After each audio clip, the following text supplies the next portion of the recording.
Hello everyone, and welcome back to Let's Play Cultist Simulator with me, Alpha Pi Omega.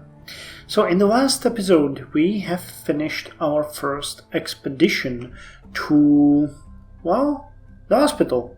It was kind of fun and we got a bunch of books. Unfortunately most of them we can't use right now because they're either in Latin or in Greek. And that's not gonna fly. We also got notoriety, which has to wear off or we won't be able to do anything. However, our beautiful Corvette that we remember from the past playthrough is hopefully going to get rid of it. So let's see if she will. So what are we going to do today? Well, we're reading the Locksmith Dream. And we're not working, which is an idiotic thing to do, because without work we will most likely die. This will, yeah, we need something else. So let's put the reason on and the waking chant. And here we have contentment. Awesome. So I think I'm going to wait for this dread to pop up from the restlessness and let the discontentment eat it up. Because this one will probably be gone very soon. Or so I hope. Gotcha. And okay. So what did we get in this? In this volume, notoriously, Galmir's prose begins to disintegrate and it is not clear which dreams are in fact her own.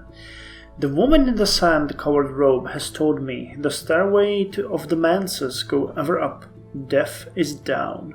The mother of ants guards both directions with each of her hands, and so the passage must always be through a wound. I think the white door might be a wound. And that's one reason the dead sometimes pass it. I think I have the other half of the secret now, and I hope my reader can put both halves together. Oh, okay, so that's the moth. One that we have missed so far. And there's nothing else that we could do now. Okay. So as we don't really have the funds, I'm thinking, well, Puppy would require us to kill someone, and I don't really want to sacrifice anyone. That's not really my way. So let's just focus on making money now. We get a collection of essays, the Orchid Transfigurations, and the Rose of Hypatia, but we need to learn to speak some other language, and we might want to... Well, no, this would require me... Oh, earnest speeches, affable conversation. No one understands us, or else they understand us too well. Okay, well, we get peculiar rumor, which I'm sure will generate us more notoriety. So that's not exactly what I was hoping to achieve. Where did the occult business go? Oh, it's over there. Okay.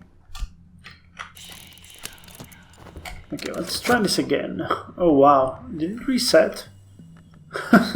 That's unlucky. God damn it, game. God damn it, game. And of course. 12 seconds before I'm done, the game decides to do this. Passion and gold scrap.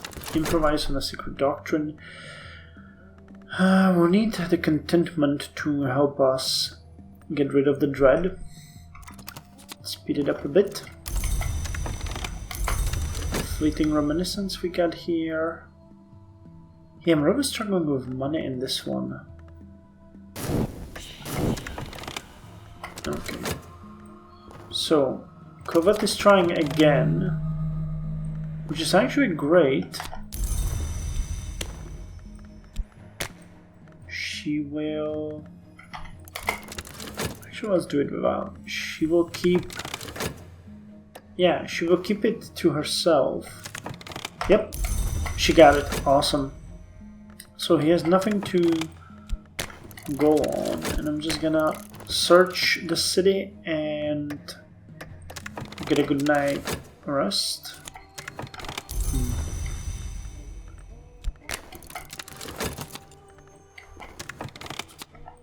We got some funds, and we got the exaltation. Really?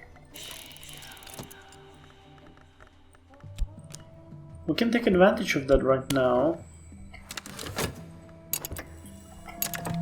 Wait, what else could I put in there? Just you? Okay. And we might want to start using the occult scraps here to search for more destinations, but the money is really the issue here. Oh, okay. More notoriety. Covet, you get busy on that. And let's use this. And we need what? We need glimmering or... No, probably erudition. So let's get some erudition and then we'll try to combine the occult scraps into a higher lore. Okay, we got a good night's sleep and that did not help us at all. Don't you just love that? Oh wait, but we did get contentment, okay. Glimmering. How did it happen there? Not entirely sure. Knife secret and passion. Go. Okay, so despair abates. That's good. Fleeting reminiscence. Okay, Corvette is helping us, and we found Strafescone residence. The house of Mr. Strafecone, a collector of rare objects. Strafecone will not sell his treasures, but a sufficiently cunning accomplice might gain entry. Okay, so we gained erudition. So let's take advantage of that. Okay, more contentment. And we got a lively disciple. Okay, he's got 2 heart.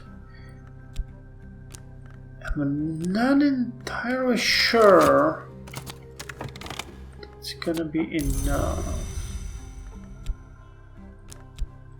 Okay, we got fervor. So let's put it in here with passion.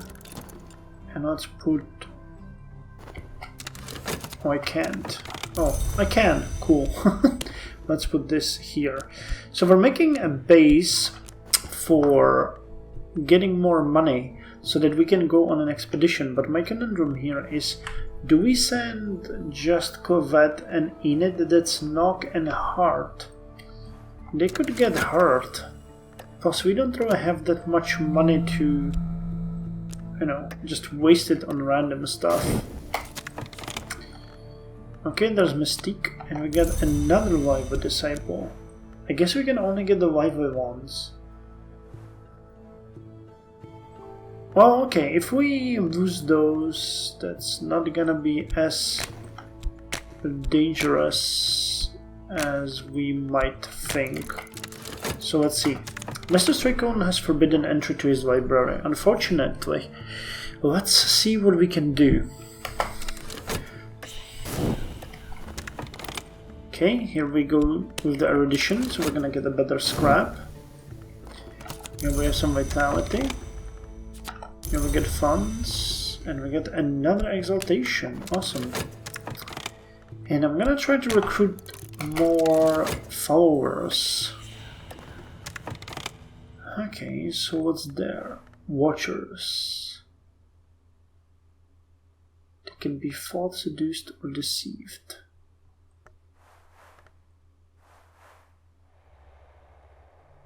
Wow.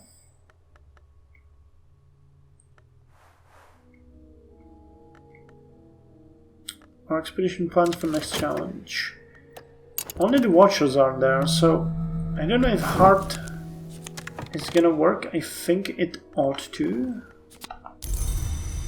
Let's send another one with this. That's gonna put us to 6. Okay, so heart is not exactly what you need here. And neither is Enid. Damn, okay. So that's brutal. We'll just sacrifice them then. It's gonna give us 3 runs on them. Watch us end. Oh wow, we did kill them. Nice. I was not expecting that. And here's the furtive truth. That's a level 4 history. So we got level 4 here, level 4 here, and level 4 here. And we're speaking of lore and acquaintance, so we might find another follower. So we're basically building the cult again. Treasure lies before us. Let's have Covette so that she checks it out for us. Yes, she's our most trusted. So you have consumed all of the mystique that we had on the table, which is good. Oh, Isabeth. Isabeth is off the ice, I think.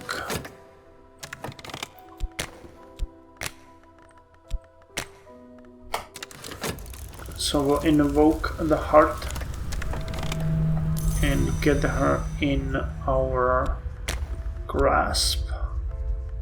Now we got sickness, which is really bad, but and tremblings in the air, please go away, don't give me any fascination. So Strafecone treasures, here's the Notoriety, which is great, coming right after we finished with our dear detective. Out into the night, we escape unseen, but the next day there are reports of a fire at Strafecone. Did someone knock a live coal on the hearthrug? Or did Strafecone destroy the place himself as part of some larger scheme? 1, 2, 3, 4 books. Nice. Okay, that's gonna come in handy. So which of these can we read and which of these can we not read? So we can read this one, we can read this one, we can read this one, and we can read this one. Okay, all of them we can read. So which are we going to start with? Let's go with the Treatise on Underplaces.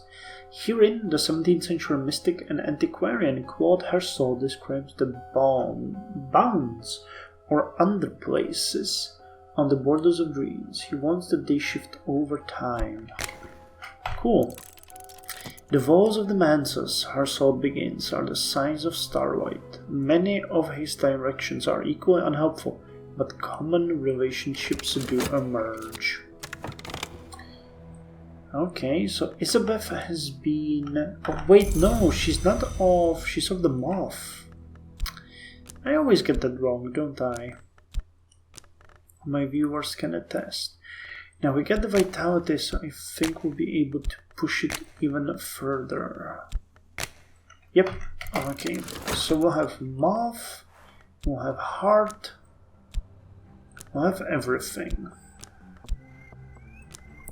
And I forgot to work again. Okay, let's work on the church for now. We need it repaired. And you guys can go away. Actually, quite interesting way. We get more... Oh, there's one more book that I missed. The Locksmith Dreams, Stolen Reflections. Okay. And we can read all of them. So what did you bring us? A picaresque account of a journey through nightmare, interspersed with what might be partial rites.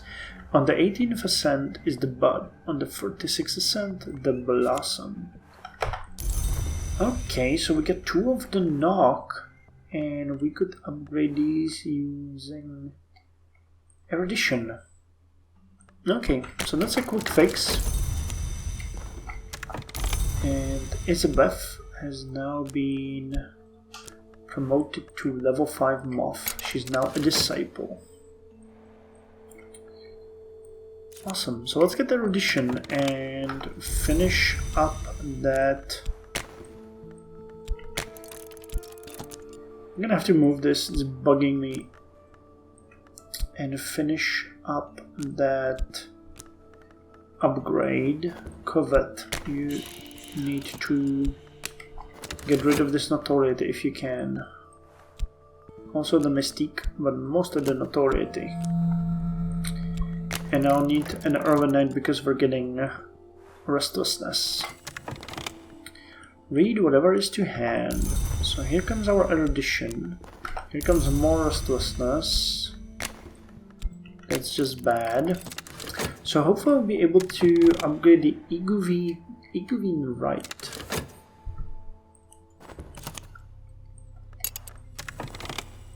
Okay, more money. Let's just continue with this. The church needs to be repaired and nice. Oh crap, she took the mystique and not the notoriety. Ah, Govet, I know you mean well, but... No, not fascination. Composure. Okay. So we can use fascination to destroy the dread. The doors of wisdom, or the doors of vision swings wide, over the darkness with a mellow myolite. Even dread has its uses. Okay, so Covet got rid of one part, now let's get rid of the notoriety. And here comes the challenge, knowledge. After this one is done, we're gonna read another book from the library that we have gained. This is going fairly well, I'm happy. Oh, this is bad. Okay, I did not notice we had so much dread. But here comes contentment. So I can get rid of this one. Awesome. Curing our mind. So, the study will be done soon. Blinking in the light. Now I understand. And here are the funds. So one more time off to work I go. Covet will get rid of the notoriety because she's a great girl. And yes, we got a level 6 knock.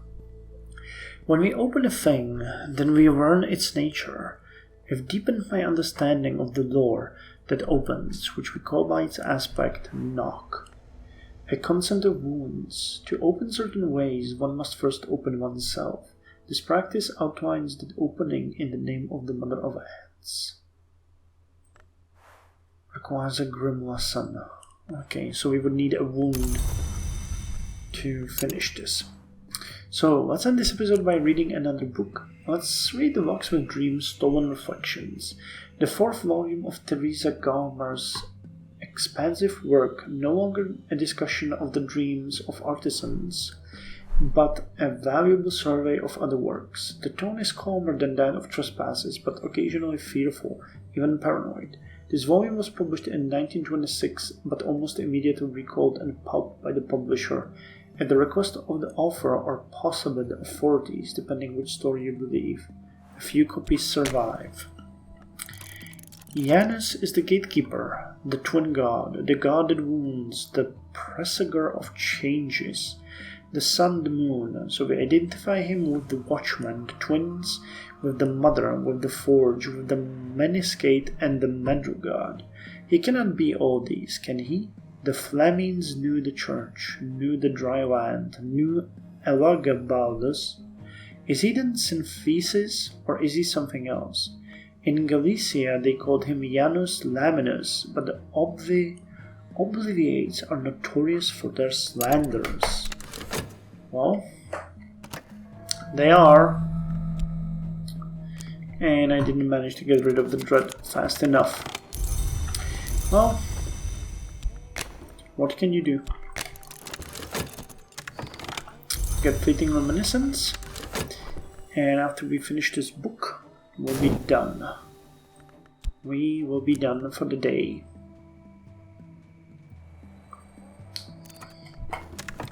Oh, okay. Oh wow, that was a good book. Level 6. Level 6, what's it called? I forgot. Lantern. Level 6 Lantern and level 6 Moth. Janus has, they say, not one face but two, to which I reply, why only one? Why only two? Herald and Kosselai, according to Thomas Loaf Denman, once agreed that Janus was all the gods and none, but later Herald insisted he was all the gods, and Kosselai favored simply none. Denman was a sinister dilettante, but this rings true of them both. Okay, so we're making quite a headway. We have 1, 2, 3, 4 lords of level 6. It's going well. Going well indeed. With a bit of luck, some of these books will contain one more of these level 6 lords and we might get to 8. So anyway, thank you for joining me for this episode and I'll see you in the next one.